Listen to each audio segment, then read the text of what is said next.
अस्सलाम वालेकुम students and dear audience. आज हम देखेंगे प्रेसी का एक passage.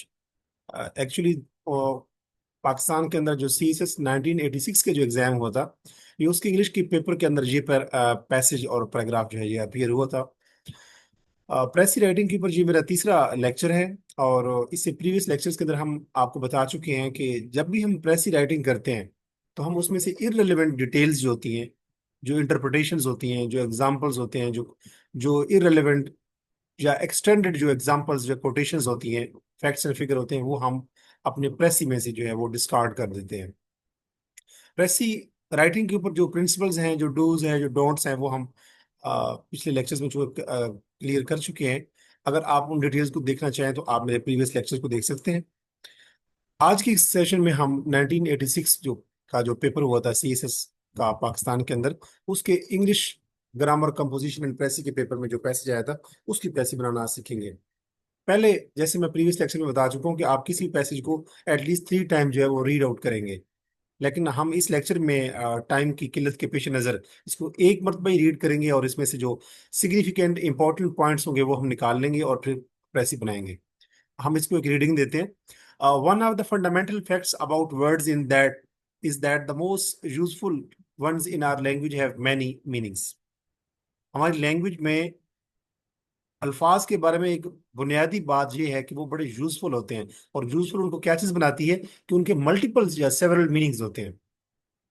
That is partly why they are so useful. इसकी रीजन इसी वजह से ये है कि अल्फाज जो है वो यूजफुल इसलिए होते हैं कि वो ओवर टाइम मल्टीपल मीनिंग्स में वो इस्तेमाल हो सकते हैं। Think of all the various things we mean by the word foot on different occasions. उसने एक मिसाल दी है कि एक वर्ड फुट है जिसका मतलब पाँव होता है। अब सोचिए जरा कि डिफरेंट ओकेजन्स के ऊपर, डिफरेंट कॉन्टेक्स्ट के अंदर इसके क्या क्या मीनिंग्स हो सकते हैं। One of the lower extremities of the human body की जो ह्यूमन बॉडी है उसका एक लोअर पार्ट भी है। अ मेयर ऑफ वर्स। अगर जो इंग्लिश लैंग्वेज से दिलचस्पी रखते हैं तो वो जानते होंगे कि पोइट्री के अंदर जो एक शेर होता है उसको हम कपलेट कहते हैं, और उसके अंदर जो एक मिसरा होता है उसको एक मीटर कहते हैं।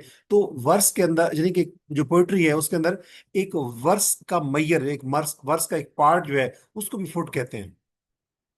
जैसे पोइट्री के अंदर कपलेट, मीटर्स, फुट और ये स्ट्रेस, इंटोनेशन, ये सारे कॉन्सेप्ट्स जो लोग पोइट्री से शगफ रखते हैं वो जानते होंगे कि इंग्लिश लिटरेचर के अंदर, पोइट्री के अंदर, पोइट्री का एक पार्ट जो होता है उसको भी हम फुट कहते हैं।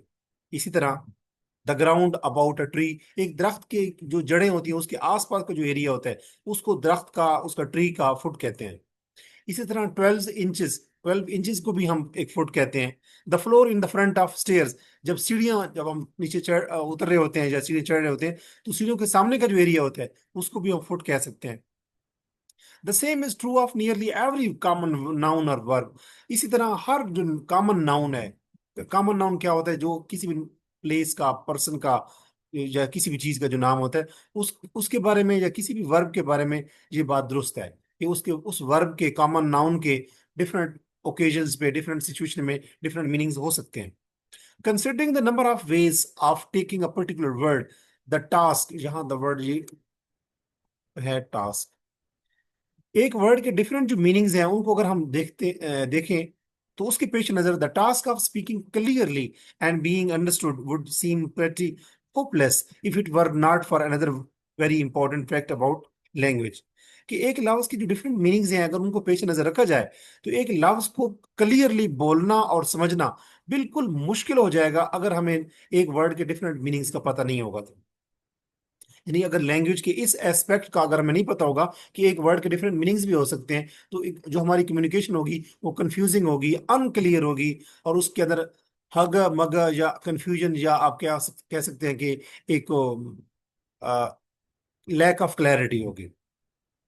दो अ वर्ड में हैव मैनी सेंसेस, अगरचे एक लफ्ज की बहुत सारे मानी, मतलब, मफाहिम हो सकते हैं, these senses can be controlled up to a point. लेकिन एक वर्ड के जो बहुत सारे मीनिंग्स होते हैं हम उसके ऊपर काबू पा सकते हैं ये समझने के लिए कि इसका वर्ड का एक्चुअल मतलब क्या होगा, by the context in which the word is use. कि अगर हमें ये पता चल जाए कि एक वर्ड का कॉन्टेक्स्ट क्या है जिसमें वो बोला जा रहा है या लिखा जा रहा है।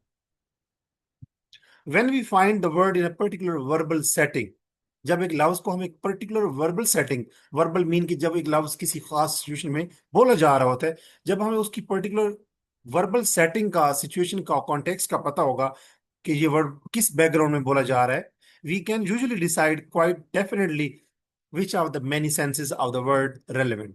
तो हमें पता होगा कि इस लफ्ज के अगरचे बहुत सारे मानी हो सकते हैं, लेकिन इस वर्बल सेटिंग में इस वर्ड का जो स्पीकर है या जो राइटर है उसने क्या मतलब लिया होगा।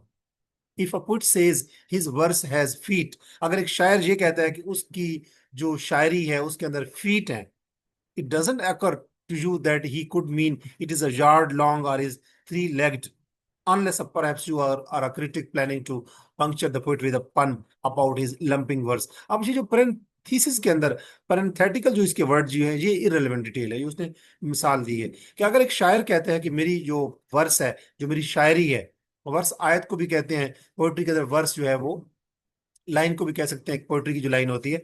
तो एक अगर शायर कहता है कि मेरी पोएट्री के अंदर फीट है, फीट फुट की जमा है, प्लूरल है, तो उसका ये मतलब नहीं होगा कि उसकी शायरी की कोई टांगे होंगी, वो तीन टांगे होंगी, नहीं। और इसका ये मतलब भी नहीं है कि उसकी शायरी जो है वो 1 यार्ड लंबी है, या उसकी शायरी जो है वो 12 इंचेस लॉन्ग है, नहीं। बल्कि इसका मतलब ये होगा कि हमें पता होगा कि क्योंकि पोइट बात कर रहा है, तो इसका मतलब होगा कि उसकी वर्स के अंदर अगर फीट है, तो इसका मतलब है कि वो कोई, वो अपनी उसकी जो वर्स है, जो उसकी कपलेट है, जो उसकी आप एक कह सकते हैं मीटर है उसकी शायरी का, उसके अंदर ये को मैयर है, उसकी उसकी इस्तेलाह है, शायरी की इस्तेलाह की वो बात कर रहा है। हाँ, उसने एक ब्रैकेट में एक बात की है कि अगर कोई क्रिटिक है, एक नकाद है, जो उसकी शायरी के ऊपर तनकीद कर रहा है, तो वो हो सकता है कि एक पन क्रिएट करे। पन कहते हैं पोइट्री के अंदर, हम कहते हैं इंग्लिश लिटरेचर के अंदर कहते हैं कि जब हम एक वर्ड कहते हैं और उसके मल्टीपल मीनिंग्स हो, तो उसको हम पन कहते हैं। एक आप कह सकते हैं पैराडॉक्सिकल बात हो जाती है। तो अगर एक शायर जो है वो दूसरे शायर की ऊपर तनकीद कर रहा है और कह रहा है कि इसकी शायरी जो है वो अच्छी नहीं है, हैवी वर्ड्स हैं, कंफ्यूजिंग वर्ड्स हैं, तो वो कह सकता है कि इसकी शायरी जो है वो एक लंपिंग वर्स है। यानी कि लंपिंग का मतलब ये होता है कि जब आप स्टैगरिंग आपकी चाल होती है, आप लड़खड़ा के आप चलते हैं, तो जब हैवी आपकी जो है वो चाल होती है, तो एक वर्स, एक शायर जो है वो तनकीद में हो सकता है कि वो कोई पन क्रिएट कर रहा हो, फन क्रिएट कर रहा हो, और कह सकता है कि इसकी शायरी जो है उसकी टांगें टूटी हुई हैं, लाइक दिस, वो कह सकता है। लेकिन ये उसने पैरेंथेसिस में बात की है इस पैसेज के अंदर। अदरवाइज अगर शायर जब भी बोलेगा कि मेरी वर्स के अंदर, मेरी पोइट्री के अंदर फीट है, तो उसका मतलब ये नहीं हुआ कि मेरी शायरी के अंदर जो है वो पोइट्री के अंदर वो टांगे हैं, या कोई वो मेरी शायरी जो है वो इतने इंच या इतना 1 यार्ड जो है वो लेंथ ही है, नहीं। इसका मतलब होगा कि वो अपनी शायरी के अंदर कोई एक स्पेसिफिक इस्तेलाह की बात कर रहा है। वहां पे पोइट्री के अंदर मीटर के, या उस पोइट्री के अंदर जो फुट है उसके अपने मीनिंग्स होंगे, अपने कंटेक्चुअल मीनिंग्स होंगे। द कॉन्टेक्स्ट रूल्स आउट, एक कॉन्टेक्स्ट जो है वो खारिज कर देता है these Maverick senses quite decisively. कि ये मैवरिक का मतलब ये होता है कि जब आप कह सकते हैं कि एक वर्ड की मल्टीपल मीनिंग्स हो और कंफ्यूज, उनसे कंफ्यूजन क्रिएट हो रही हो, तो जब कॉन्टेक्स्ट क्लियर हो जाता है, तो जो कंफ्यूजन होती है मीनिंग्स में, मानी में, मतलब में, इंटरप्रिटेशन में, वो क्लियर हो जाती है। और तो कंफ्यूजन जो है वो रूल आउट हो जाती है, वो खारिज अज़ इम्कान चली जाती है, मीन के कंफ्यूजन नहीं रहती और क्लैरिटी आ जाती है। तो इस पूरे पैसेज को हमने एक मरतबा रीड किया और हमें ये समझ आ गई कि इंग्लिश लैंग्वेज के अंदर एक वर्ड के मल्टीपल मीनिंग्स हो सकते हैं, और एक वर्ड के जब मल्टीपल मीनिंग्स हो सकते हैं, तो हो सकता है कि क्लैरिटी ना हो, कंफ्यूजन हो। अब इस कंफ्यूजन को दूर करने के लिए कॉन्टेक्स्ट बड़ा रोल प्ले करता है। कॉन्टेक्स्ट क्लियर तो मीनिंग्स क्लियर। और उसने इस पूरे पैसेज में एक मिसाल दी है कि एक फुट के मतलब ये हो सकता है कि बॉडी के एक पार्ट, जैसे लोअर पार्ट ऑफ बॉडी। इसका मतलब हो सकता है कि जो सीढ़ियाँ हैं उनके सामने का एरिया। इसका मतलब हो सकता है 12 इंच। और इसका ये मतलब भी हो सकता है कि एक जो दरख्त है उसका जो रूट्स के आसपास का एरिया है। तो ये सारे एक वर्ड के मल्टीपल मीनिंग्स हो सकते हैं। लेकिन जब एक शायर बताएगा कि मेरी शायरी के अंदर फीट है, तो उसका मतलब क्या होगा, जब हमें पता चल जाएगा कि ये शायर बात कर रहा है, तो हम समझ जाएंगे कि इस फीट का क्या मतलब है उस शायरी के अंदर। तो ये एक ओवरऑल मीनिंग समझ आ गई। यानी कि अगर मुझसे कोई पूछे कि अगर इस पूरे पैसेज के अंदर क्या बात की गई है, तो मैं कहूंगा कि एक वर्ड के जो मल्टीपल मीनिंग्स होते हैं उनके ऊपर बात की गई है, कि एक वर्ड के मल्टीपल मीनिंग्स जो होते हैं वो उस लैंग्वेज को रिच करते हैं, उससे वो लैंग्वेज जो है, वो वर्ड्स होते हैं वो यूजफुल हो जाते हैं, इंपॉर्टेंट हो जाते हैं। हाँ अलबत्ता एक वर्ड के जब मल्टीपल मीन्स हो सकते हैं तो उससे क्लैरिटी हो सकता है कम हो जाए, कंफ्यूजन हो। अलबत्ता जब कॉन्टेक्स्ट क्लियर हो जाएगा तो वर्ड की मीनिंग क्लियर हो जाएगी। अब हम इसमें से देखते हैं कि इंपॉर्टेंट पॉइंट्स क्या थे। इंपॉर्टेंट पॉइंट इसमें से ये है, पहला पॉइंट कि words in English have multiple meanings. एक इंग्लिश लैंग्वेज के अंदर एक वर्ड के मल्टीपल मीनिंग्स हो सकते हैं, जिसका मतलब जिससे मुराद ये है कि एक लफ्ज बहुत यूजफुल हो जाता है, क्योंकि डिफरेंट कॉन्टेक्स्ट के अंदर उसके डिफरेंट मीनिंग्स उससे मुराद लिए जा सकते हैं। दूसरी उसने मिसाल इसमें जो इम्पोर्टेंट पॉइंट थी इस पूरे पैराग्राफ के अंदर, कि एक उसने एग्जांपल दी है कि जो फुट है उसके सेवरल मीनिंग्स हो सकते हैं। बॉडी का पार्ट हो सकता है, Maihar of unit of major हो सकती है जैसे 12 इंच। इसी तरह पार्ट ऑफ पोएम हो सकता है। इसी तरह एक दरख्त का जो लोअर, दरख्त का जो जड़ों के आसपास का एरिया है और एक स्टेयर के सामने का जो एरिया है उसको हम फुट कह सकते हैं। फिर उसने एक बात की है कि ऑलमोस्ट कोई भी कॉमन नाउन हो या वर्ब हो उसके मल्टीपल मीनिंग्स या सेंसेस हो सकती हैं।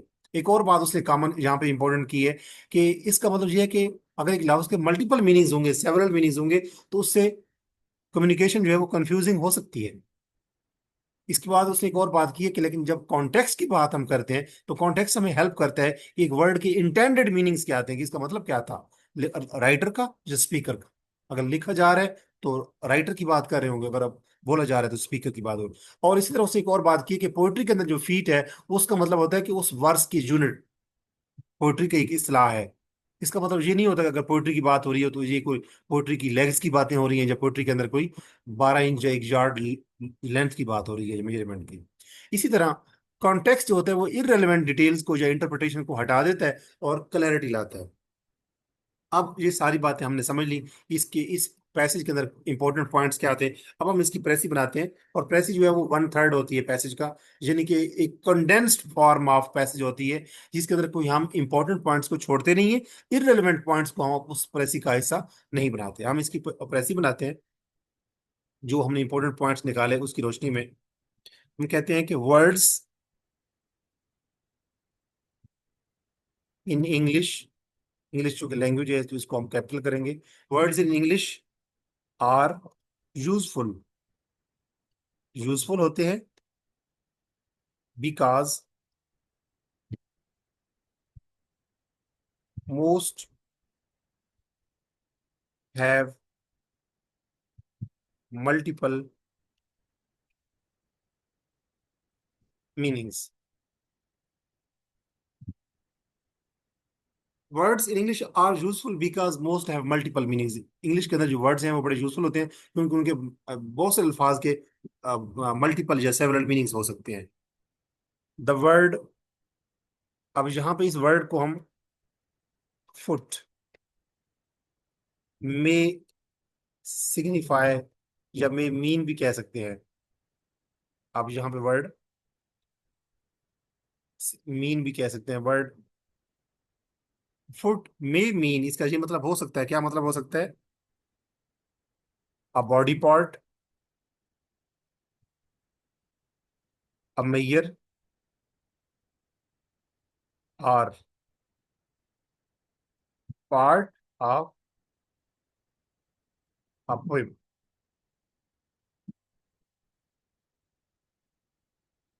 The word foot for example, क्योंकि उसने ये फॉर एग्जाम्पल लिया था।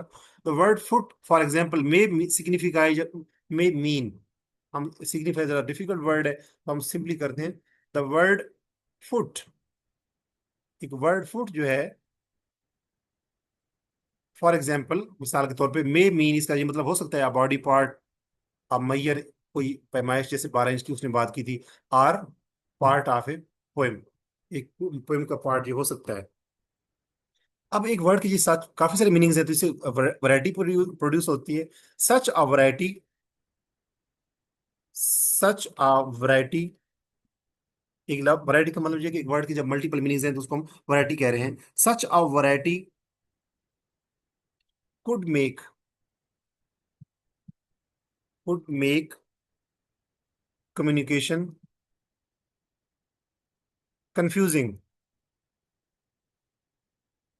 ये जो वैरायटी है, such a variety of, such a variety could make communication confusing, कि एक लफ्ज की जो मल्टीपल मीनिंग्स हैं जो पीछे हमने बात की है, तो इससे कम्युनिकेशन जो है वो कंफ्यूजिंग हो सकती है। हाउएवर, ताहम, इस language overcomes this difficulty through context. ताहम एक लैंग्वेज जो है वो इस जो डिफिकल्टी होती है इसको ओवरकम कर सकती है, किस तरीके से? जो पैसेज में ये बात की गई है, difficulty.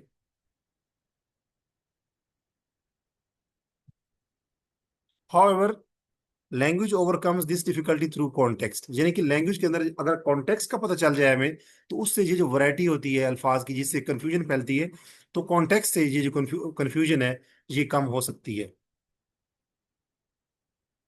Language overcome this difficulty through context. ठीक है। द सेटिंग, इसी की अगर हम वजाहत कर देते हैं, the setting in which a particular word appears rules out, या ये कह सकते हैं the setting in which particular word appears decides it's true sense, या इसको मीनिंग भी कह सकते हैं कि एक सेटिंग जिसके अंदर एक वर्ड अपीयर होता है, सामने नजर आता है, उससे उसके ट्रू मीनिंग जो है वो डिसाइड हो सकते हैं। द कॉन्टेक्स्ट, हम ये भी कह सकते हैं, the context also rules out irrelevant meanings of a word, ensuring clarity। दोबारा हम देख लेते हैं कि हमने इसमें क्या क्या बातें की हैं, ताकि इसमें अगर कोई ग्रामेटिकल मिस्टेक है तो हम उसको मिनिमाइज कर ले। कि इंग्लिश के अंदर जो वर्ड्स होते हैं वो यूजफुल होते हैं। हमारे अगर ओरिजिनल पैराग्राफ में हम देखें तो वहां पे ये बात हुई थी कि ये जो वर्ड्स हैं ये यूजफुल होते हैं, जहाँ पे एक वर्ड आया था यूजफुल। ठीक है। और यहाँ पे वर्ड्स की बात आ रही थी, हम इंग्लिश लैंग्वेज के अंदर वर्ड्स की बात कर रहे थे हम, और ये इंग्लिश लैंग्वेज की बात हो रही है। जब हम लैंग्वेज की बात हो रही थी तो हमने इसको इंग्लिश वर्ड इंग्लिश लिख दिया। एक वर्ड के काफी सारे मीनिंग्स होते हैं, तो हमने कहा कि words in English are useful, useful होते हैं because most have multiple meanings. इसके एक वर्ड बहुत से अल्फाज के बहुत सारे मीनिंग्स हो सकते हैं। The word foot for example may mean a body part, a mayor और पार्ट ऑफ ए पोएम। एक फुट जो है फॉर एग्जाम्पल उसने बात की है कि इसका मतलब बॉडी पार्ट जो है एक मैयर हो सकता है, जैसे 12 इंच या यार्ड, और इसी तरह ये पोएम का एक पार्ट भी होता है। अब यहाँ पे मैंने यहाँ पे फॉर एग्जाम्पल का वर्ड लिखा है क्योंकि हमारे पूरे पैराग्राफ के अंदर इस एग्जाम्पल को 2 मरतबा रिपीट किया गया है। अगर आप ओरिजिनल पैसेज देखें, हालांकि आप प्रेसी के अंदर कभी भी एग्जाम्पल जो है वो शामिल नहीं करते, लेकिन उसने यहाँ पे जो वर्ड फुट है उसने इसकी बात की है। यहाँ पे देखें ये फुट, और इसकी उसने वजाहत करते करते उसने इस पैराग्राफ को खत्म जब किया है तो फिर वहां पे उसने फीट की बात की है। फुट की जमा जो है वो फीट है। तो यहाँ पे इस एग्जाम्पल को अगर हम इस पैसेज में से निकाल दें तो हम इसकी रेलेवेंट या इंपॉर्टेंट पॉइंट जो है वो हम निकाल देंगे, और उससे प्रेसी का जो मीनिंग्स हैं वो खत्म हो जाएंगे।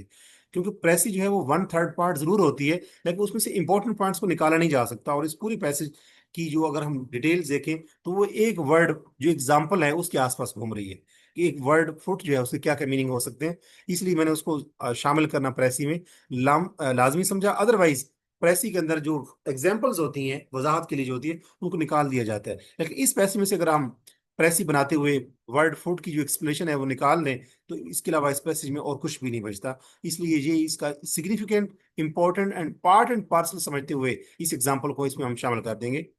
The word food for example may mean a body part, a mayor और part of a poem.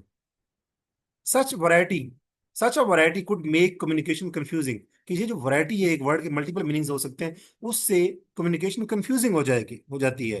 However, ताहम language overcomes this difficulty through context. लेकिन लैंग्वेज के अंदर जब हम कॉन्टेक्स्ट की बात करते हैं तो उससे जो ये कंफ्यूजन होती है, ये जो वैरायटी ऑफ मीनिंग्स होते हैं एक लफ्ज के, वो कंफ्यूजन खत्म हो सकती है।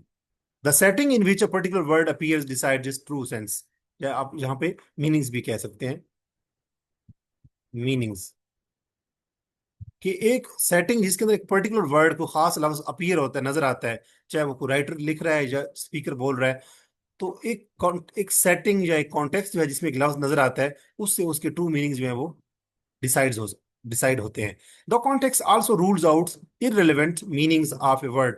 एक कॉन्टेक्स्ट से एक लफ्ज के जो इररिलेवेंट मीनिंग्स होते हैं वो क्या होते हैं, रूल्स आउट हो जाते हैं, खारिज अज़म काम चले जाते हैं, उसका वो साइड पे हो जाते हैं। इंश्योरिंग क्लैरिटी, यानी कि एक कॉन्टेक्स्ट ही डिसाइड करता है एक वर्ड की ट्रू मीनिंग। ये ऑलमोस्ट वन थर्ड है आपके ओरिजिनल पैसेज का। ये हमारी प्रेसी है।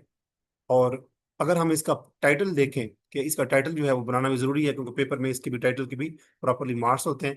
तो अगर हम देखें कि इसका टाइटल क्या बन सकता है, तो इस पूरे पैसेज को पढ़ने के बाद और इसकी प्रेस लिखने के दौरान मैंने ये नोट किया कि इस लफ्ज का, इस पैसेज का प्रॉपर जो टाइटल है वो आप कह सकते हैं कि है कॉन्टेक्स्ट